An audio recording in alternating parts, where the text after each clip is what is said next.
Smith, the Deputy Secretary and Commissioner at the Cabinet for Economic Development. I'm Rocky Adkins, Senior Advisor to the Governor. Frank Willie, House A&R staff. The floor is yours. Thank you, Mr. Chairman and members of this committee. We have before us today House Bill 5. House Bill 5 is a piece of legislation that will take $350 million from the Budget Reserve Trust Fund. We have approximately $1.9 billion in that fund right now.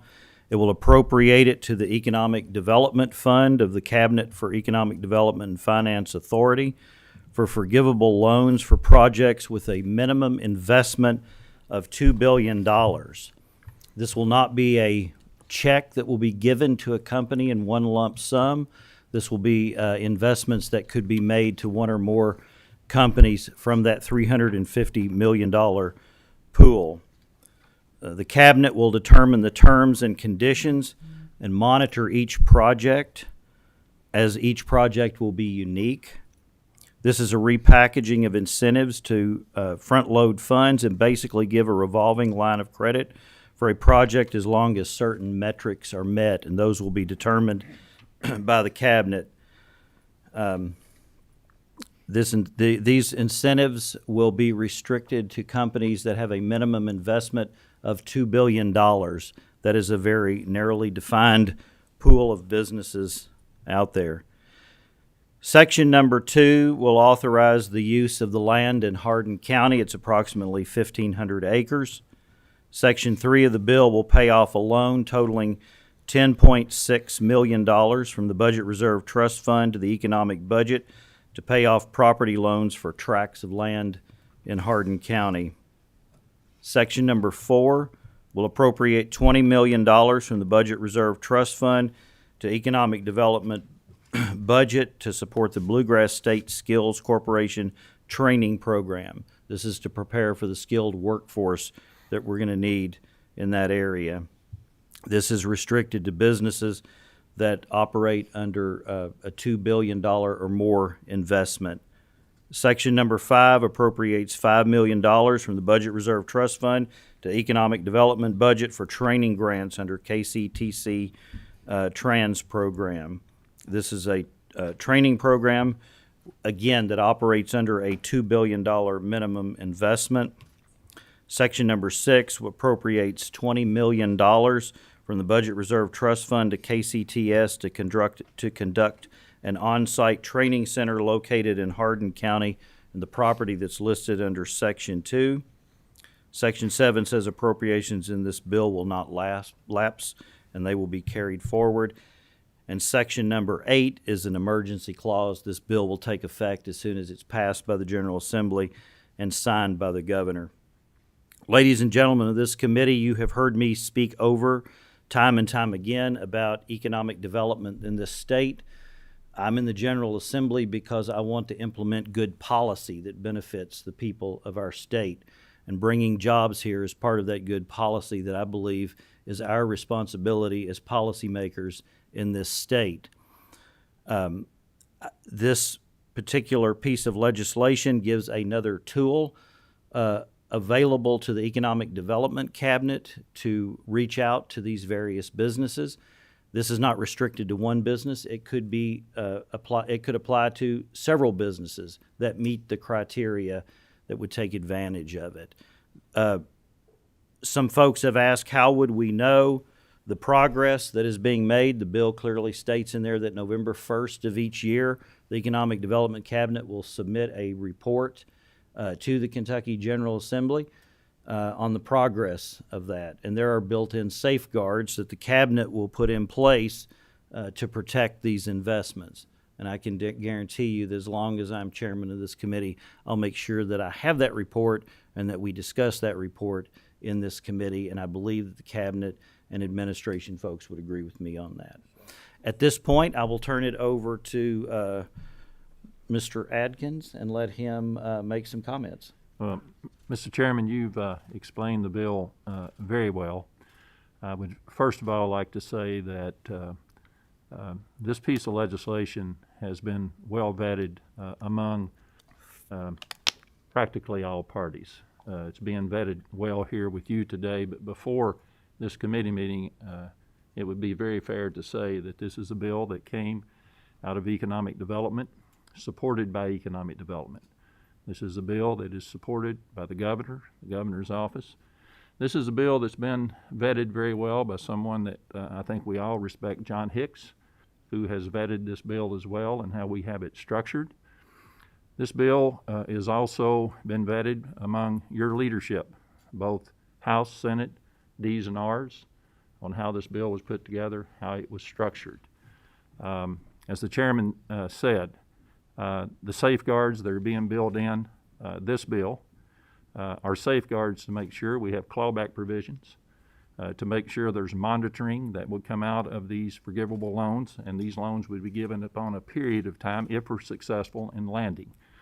I would tell you we're seeing significant interest in Kentucky, not in one project, not in two, but in several projects in many different locations of Kentucky. Not just on one site, even though this would transfer and allow speed to market with this special session by allowing the authorization of the General Assembly for this property in Hardin County to be basically moved where it needs to be moved to go speed to market, and you have to give that authorization. A piece of property was bought during the Paul Patton administration on another project that came through. So we, in special session, with the interest we're seeing in different companies in that property and other properties, felt it would be good to come with a model. Kind of a model that would structure $2 billion and more would qualify using our existing incentives. We're not changing anything. The only thing we're doing, instead of using the incentives on the back end of a project as we normally do on our incentives, we're front loading these incentives to the front of the project, and from that, the Commonwealth will benefit from financial resources coming from any loans that would be given from this forgivable loan pool that you're setting up. This puts us in the game.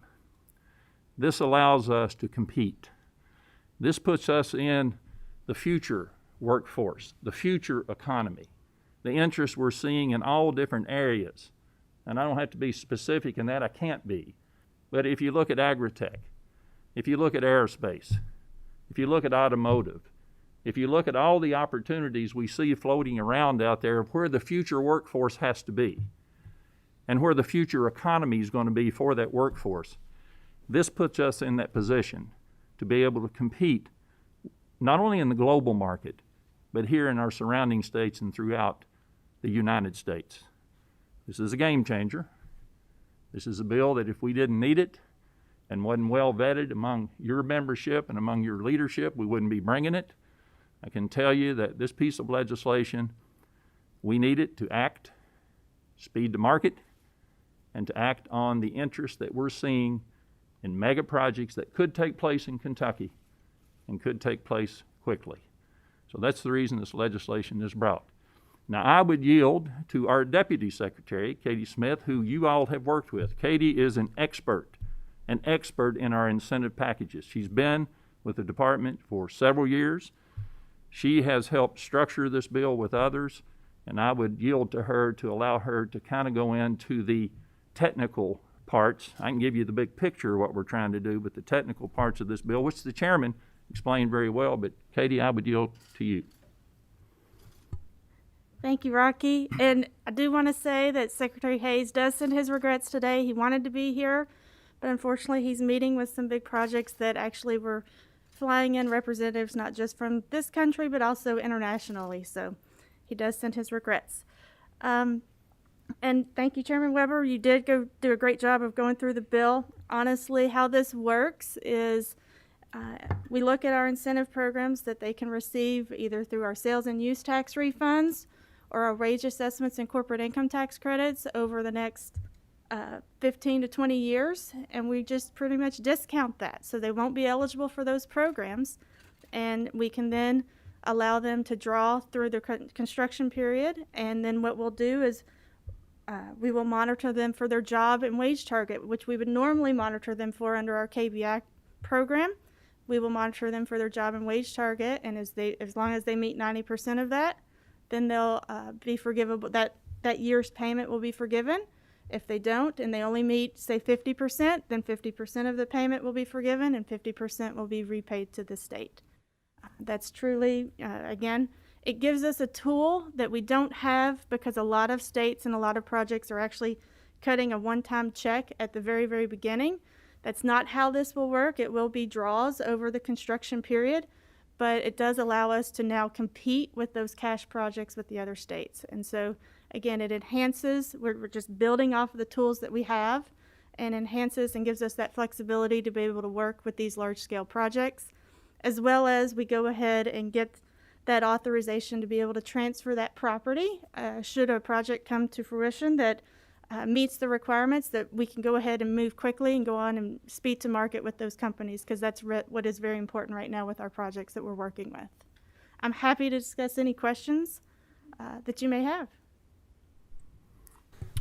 Well, thank you very much for the presentation, and we do have some questions. I recognize Representative Bojanowski for her question. All right, thank you. You mentioned investment in the companies. Is this going to be like a stock purchase in the companies, or is it the state would build infrastructure, or are we loaning money to the companies? Could you clarify that? So no, it's not equity investment. What this is that the companies will be making an investment in capital assets and fixed assets. So they'll be building facilities or purchasing buildings and doing building improvements and purchasing equipment and startup costs. So it is truly investment in capital assets. May I ask one? You may. Okay, thank you. And then, do you have an idea or just a ballpark of the estimated annual revenue for the state from sales and use tax, income tax, limited liability tax, payroll withholding?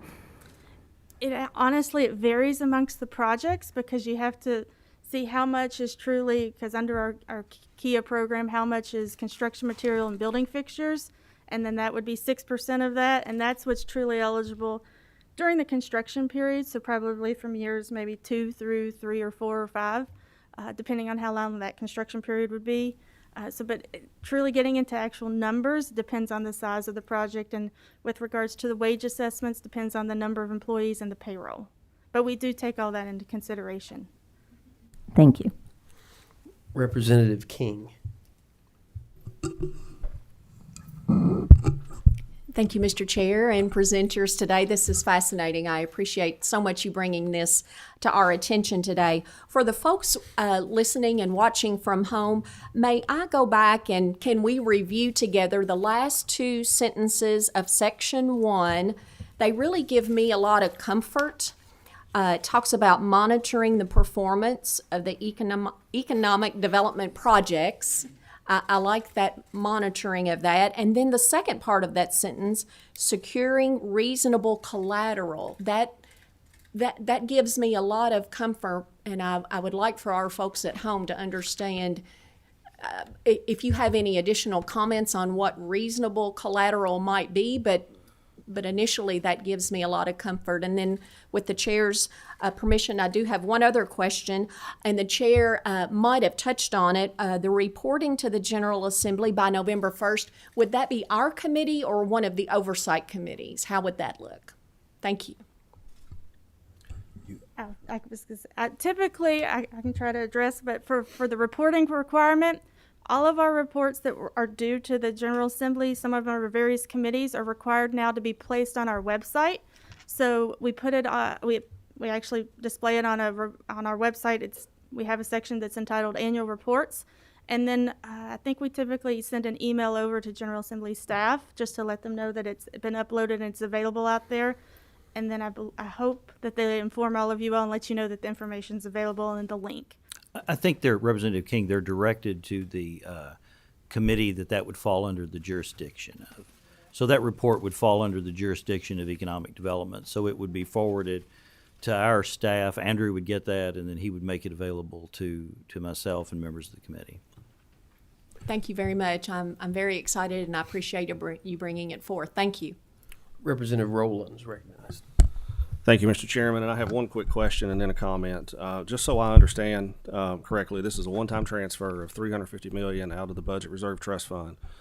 So for a specific project, we think, will that expire one of two ways: when the money's spent, or if we're not successful with the project, then when the fiscal year is up, does it go back into the budget reserve trust fund? Just help me understand how that might work. So actually, this is for multiple projects, not just for one specific project. And how this will work is that it'll be available for, should the projects come to fruition and we are able to locate them, we'll be able to utilize it. If not, then it'll still be available and just waiting for our project, for us to successfully locate a project. So follow-up question. So will this stay permanently in statute, this structure for you all to use going forward? I believe so, yes. It- That's my understanding, yes. Okay. Yes, Okay. it would stay in place, and I think it's important to follow up on what Katie just said, and it's important for the membership to know this as well. This is not about one specific project. This is not about one specific site, even though we're asking the General Assembly to authorize the transfer of the property so we can go speed to market in case we need that property. This is about several different projects that are showing interest in Kentucky of this magnitude. Different parts of the state where interest is being shown. And this is not only about the future economy and the future workforce. This is about sustaining the existing economy and jobs that we have throughout Kentucky as well. Many of these industries that are looking at Kentucky, it's not one specific, it's different types of industries. But it also is about sustaining the economies that we have here today and the workforce that we have here today. If we do not move and be ready for these future technologies, the way it's going to be in the future, then we're going to be left behind by another state that is saying we're ready. And I believe over the last 30 years, we made a great investment across the state to be able to train whatever workforce is needed in Kentucky and whatever part of Kentucky that they come to, called the Kentucky Community Technical College System, that can adjust a curriculum overnight for whatever industry it may be to train whatever that workforce is needed for the future. So again, this is about competing in a global economy, but it's about us having a tool in that toolbox to be able to meet that competition that we see at the doorstep and to capitalize on the opportunity that we see today that can definitely be invested quickly by tomorrow. We need this tool to make that happen. Mr. Chairman, if I might just make Yes, one you may. comment. Yes.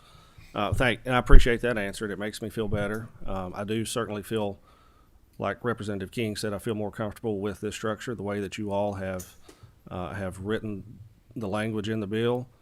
We did something not really similar, but we did a bill a few years ago that a lot of members later on had heartburn about for various reasons. But I do feel a lot more comfortable about this since the bill actually does mention Hardin County in it.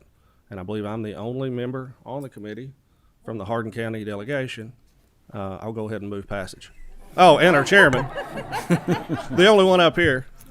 Yeah, I have Northeast Hardin. But I'll make a motion So to there's a move motion. passage. We do have additional questions from many members, so I will. Mr. Chairman, if I could point out Yes, sir. for Representative Rowland, Section 7 deals with the original question that you asked about the balance being carried forward. And I would like to concur with what Rocky said. This gets us ahead of the game. It lays the groundwork for the future so that when companies do target Kentucky and want to come here, we've covered all the bases. And we lose. Recently, I was told of a company that chose not to locate here because we didn't have all of the boxes checked on the list that they had, and we need to do that. If we're going to track these folks and bring them here. So I just wanted to add that. Is the Hardin County,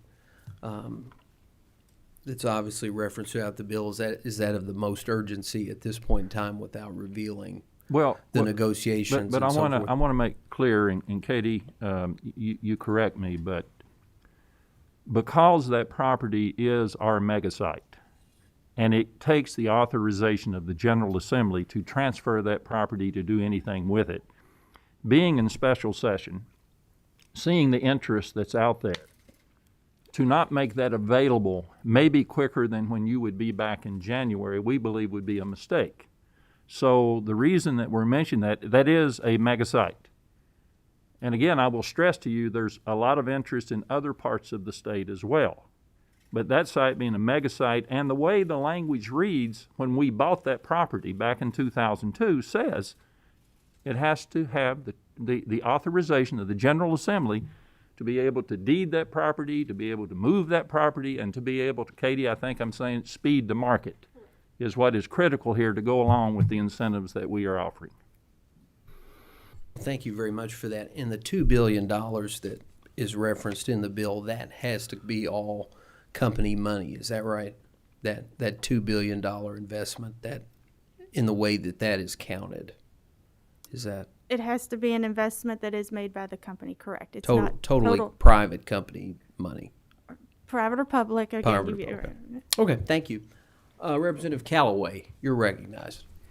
Thank you, Mr. Chairman. I do have two questions. My first question is there a cap as to how much any one business can receive of the $350 million?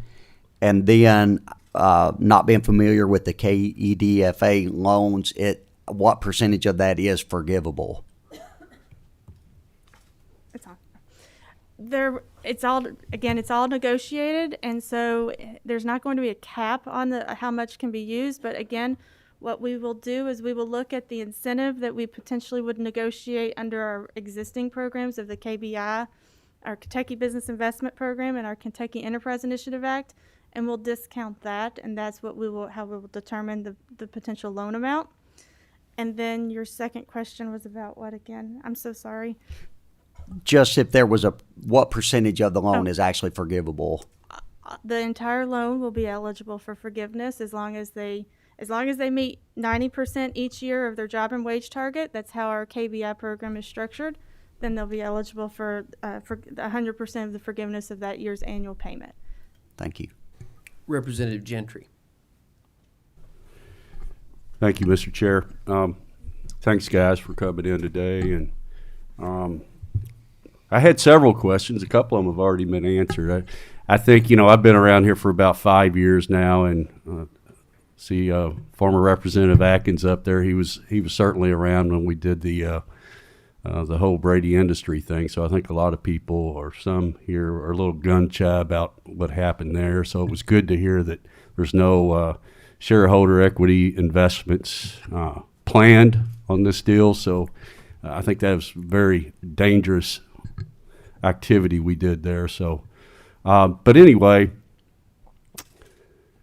a couple of things. Let me just ask this question, and then if I could, Mr. Chair, I'd like to make a positive comment about this opportunity. But my question is, and I know is there any specific targets already in front of you that you think we can capitalize on? And I know you can't mention any names or anything for non-disclosure purposes, but are there already targets out there? Because I think that's important to know. So we are working with a handful of projects, and they would be across the state, located across the state. And to actually go back to one of the other members' questions about the Hardin County information on the one site in Glendale in the bill, that is the only property that I'm aware of that we have that has that authorization or the requirement in our loan agreement that requires the General Assembly to, number one, approve the use for manufacturing, and number two, be able to convey the transfer. And so that's why we wanted to go on and include that in here. So again, there is interest there as well as across the state and other areas, but we wanted to be able to move quickly with that. If I could help answer that as well, I would answer it first of all with one word to your question: yes. And it's just not one target, but it's more than one, and it's in different parts of this state. So if we have a target out there, that an activity out there that we believe this legislation could be implemented and used, the answer to your question is yes. Thank you for that. And Mr. Chair, very brief comment if I could make Very, on. very brief. We have a lot of folks, and we have to be out of here at 11:50. So I very brief. understand, and thank you very much, but I want to make sure my colleagues understand that these are for companies with investments of $2 billion. It puts them in a very unique situation here. Also, we're about to redraw lines, and people that have looked at the data sees where our growth is happening through these infrastructure areas. We're talking about this area right down to I-65, and everybody knows what's happening in Bowling Green. Right up north of there, you have Louisville, which is the economic engine of this area. And when companies like this come into an area, what happens is you generate tons of other businesses that want to come in and align with those big revenue producing manufacturing activities. So, this could be a potential game changer, especially if we got targets already out there. And it sounds like we're going to have an annual reporting system and a pretty strict monitoring system. And I'd just like to ask that we're constantly looking at return on our investments on those dollars. And if we do that, then I would certainly support this. Thank you. Thank you, sir. Representative D.J. Johnson, you're recognized. Thank you, Mr. Chairman.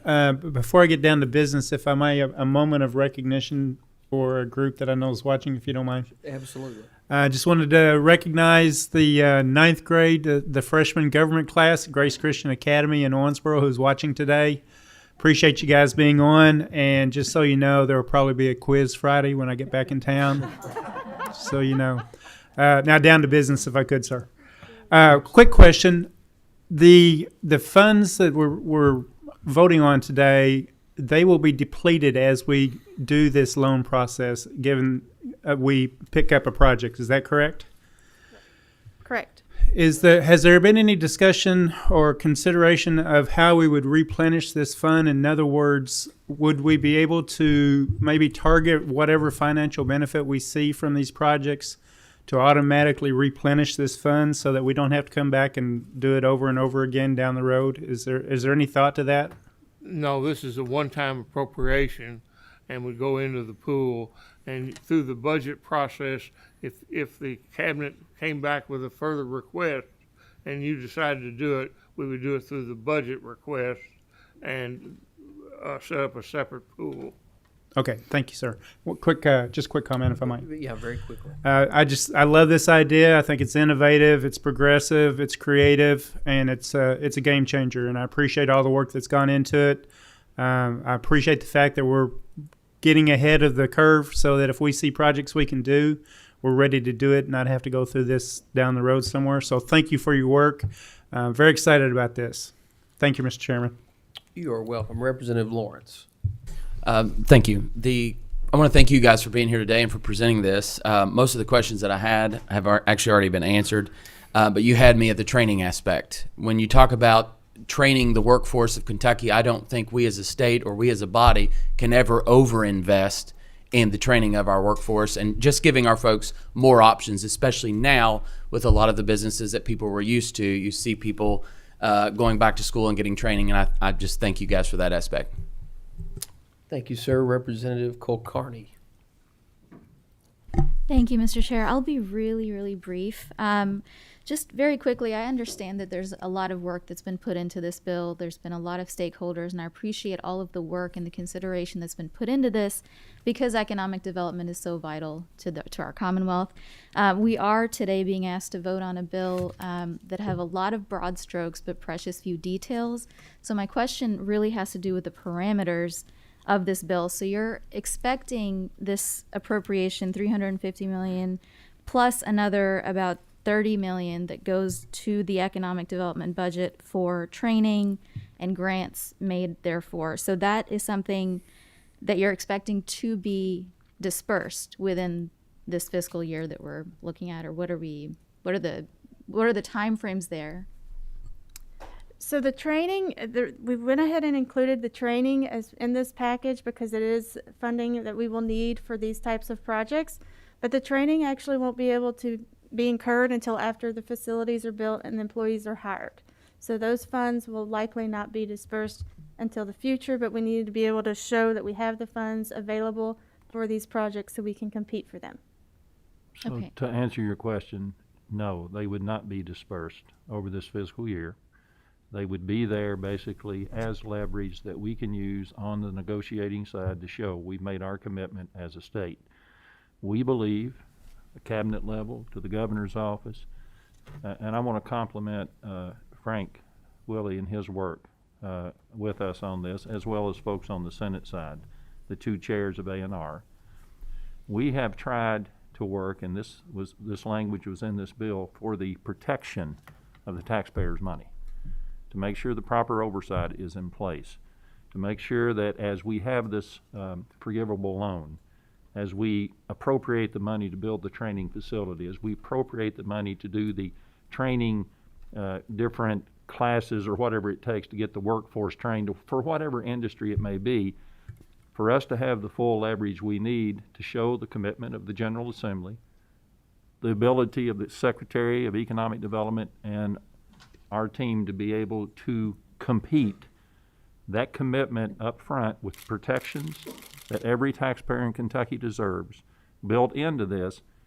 This money will not flow out like, this fiscal year that quick. It'll be over time. It'll be over time. And you'll be able to monitor as a General Assembly and as a member of this committee exactly the negotiation that we've always allowed the cabinet to do. We've always given our cabinet of economic development the ability to negotiate. And that's what we have done here. Matter of fact, putting these funds on the front end, Katie, and you correct me if I'm wrong, really allows us to see a return on our investment much quicker than the traditional incentives, to where we would not see any return to after the 20 years that those incentives were good for. But on the front end, we'll start seeing return on our investment much quicker, because if you read, therefore, if such loan is offered and awarded, the state will collect the sales and usage tax, Kentucky income tax, limited liability entity tax, payroll withholding, tax, it goes, we will get it back on the front end rather than our normal incentives. And this money would be basically handed out, it's not the right, would be earned as they complete stages of the project that have to be completed under the terms of the economic development negotiations. Okay, thank you. And I appreciate the comments, former Representative Adkins. I think that helps us a lot. The part about, and I think Representative King asked about the collateral, securing reasonable collateral. What are, if you would just run through a situation where hypothetically we have a company that's taking advantage of this, what would an example of that be, reasonable collateral? So some collateral that we have under some of our existing loans, or we have letters of credit, we have mortgages on equipment, on buildings, and we have corporate guarantees as well. Okay, thank you so much. Representative Tackett Lafferty. Well, it does appear that most all of my questions have been answered. There were a lot of thoughtful and questions and great information. I want to say first and foremost, thank you for your collaboration and the information that you've brought to us today. I just want these reputable Fortune 500 companies to know that the General Assembly supports them bringing their business to our area, and all the Tier 1 and Tier 2 companies that hopefully will follow behind them. So thank you for today. Representative Brown. Thank you, Mr. Chairman. All the questions I would have had have been answered, and there are probably a few others. But Chair Weber and former Representative Atkins, Rocky, Ms. Smith, and Mr. Willie, thank you very much for bringing this forward. I think that the thoughtfulness that has gone into this bill coming forward to us is a reaction to what has happened with economic development initiatives in the past. And I think that from what I can see and where I sit, all the I's have been dotted and the T's have been crossed. And that we've put safeguards in there to take care of and protect the funds of the people of the Commonwealth. And I'd just like to make this final statement, that it is very, very important that we deal with workforce of the people of this state. And I say all the time that if our children choose to go somewhere else, that's simply a choice. But if they have to go somewhere else, it is a tragedy for us and our state. So I think that the best thing we can do for future generations of the Commonwealth of Kentucky is provide opportunities. So I think other than maybe some nuts and bolts in here that may need to be taken care of and maybe amendments would come forward on, I'm fully supportive of economic development. So thank you very much. Thank you, Mr. Chair. You are welcome. We have 2 more questions, and then we will take a vote. Representative Lockett. Yes, sir. Thank you. I just have a quick question. Outside of the 350 million that is listed here, of course, there's 20 million, 5 million, 10 million to pay off a loan. So a lot of that I know is going towards training.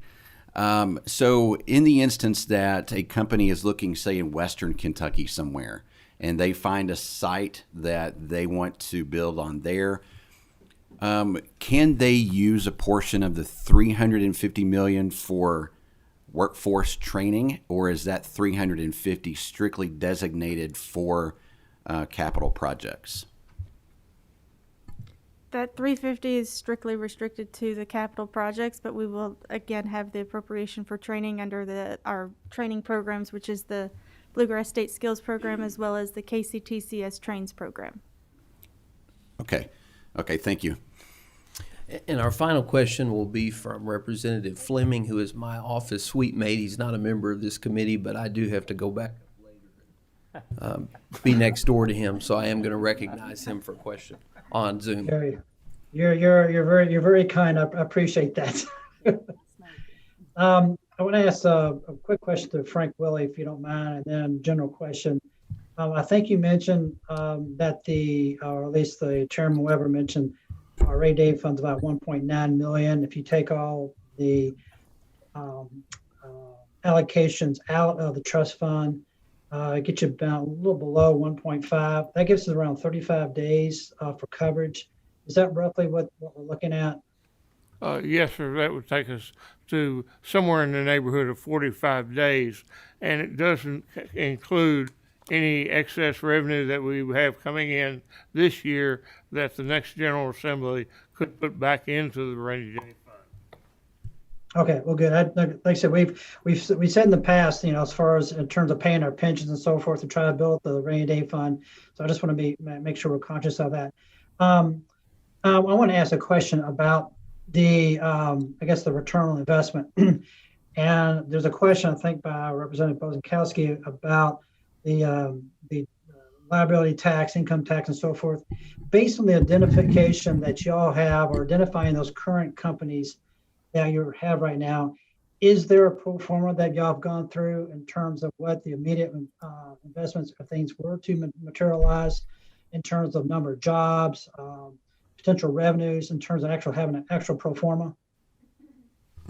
Yes, sir. We do have a pro forma that we use for all of the projects to project out what the anticipated corporate income tax credit could potentially be, as well as what the potential wage assessment could be. It's based off of the company's projections that they provide to us. Does that answer your question?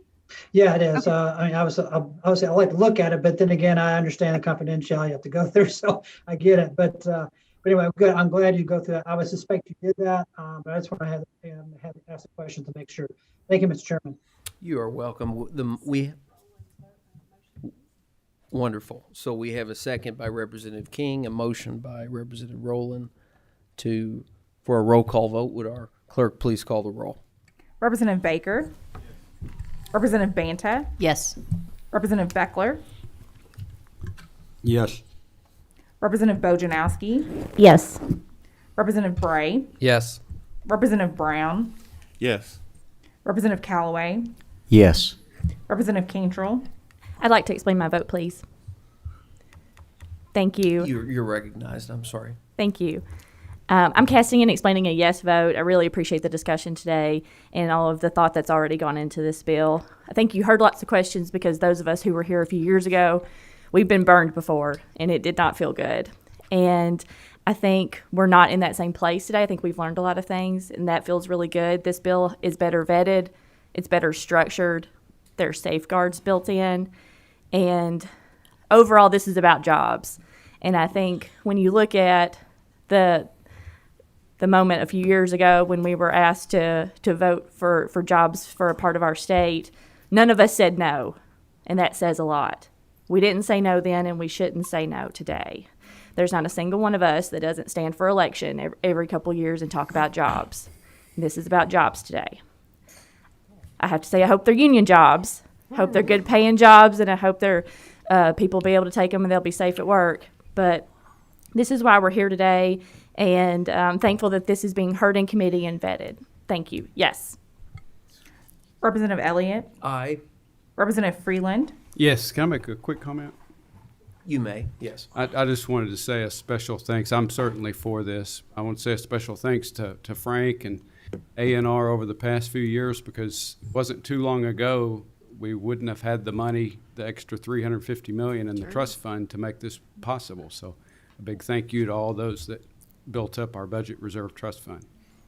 Thank you. Representative Gentry, Yes. Representative Hart, Yes. Representative Huff, Yes. Representative Johnson. Explain my yes vote. You may. I just again want to say I think a few years from now, we're going to look back and this is going to be a red letter day for economic development in the state of Kentucky. I want to thank all of y'all for all the hard work and look forward to the results that we're going to see. And I vote yes. Thank you. Representative King, Yes, ma'am. Representative Kulkarni, Briefly explain my vote. You may. I'm going to pass today. I appreciate all of the work and all of the vetting and the information that I've gotten today. It's clarified a lot because I had a lot more questions walking into this meeting. I do want to follow up with a few folks, especially about the pro forma, what wage rates look like, tax incentive rates look like, generally for whatever size company we're talking about. So I'm going to pass today with the understanding that I'm going to get some more information, because while we are all about jobs and economic development, we are also about fiscal responsibility, and we are stewards of taxpayer money. And so I want to make sure I have as much information as I need to make sure that this passes for the benefit of the Commonwealth. Thank you. Representative Lawrence, Put Kentucky back to work. I'm a yes. Representative Lockett, Yes. Representative Rowland, Yes. Representative Sharp, Yes. Representative Sheldon, Yes. Representative Tackett Lafferty, Yes. Chairman Weber. I vote yes, and Mr. Chairman, I'd like to make this comment. I do appreciate the members of this committee who had their questions. I've had a number of members asking questions over the last day or so of me. I've tried to answer those. If I didn't have the answer, I tried to get them. I think it's important on this bill that members get their questions answered and are comfortable with it, and I appreciate that opportunity. And if folks have additional questions, we'll certainly try to get those before this is voted on the full House floor. I vote yes, Mr. Chairman. Thank you, Mr. Chairman. And anything that we can do to help members answer any questions, we'll work through the chairman. 22 yes votes, 1 pass. The bill should pass to the House floor with favorable expression. And former Representative Adkins, you were making a comment. Yeah, I'm just saying anything that we can do to help answer any questions that wasn't answered here today, we'll work through the chair and we'll help you get those answers and make sure you're comfortable with how we're proceeding.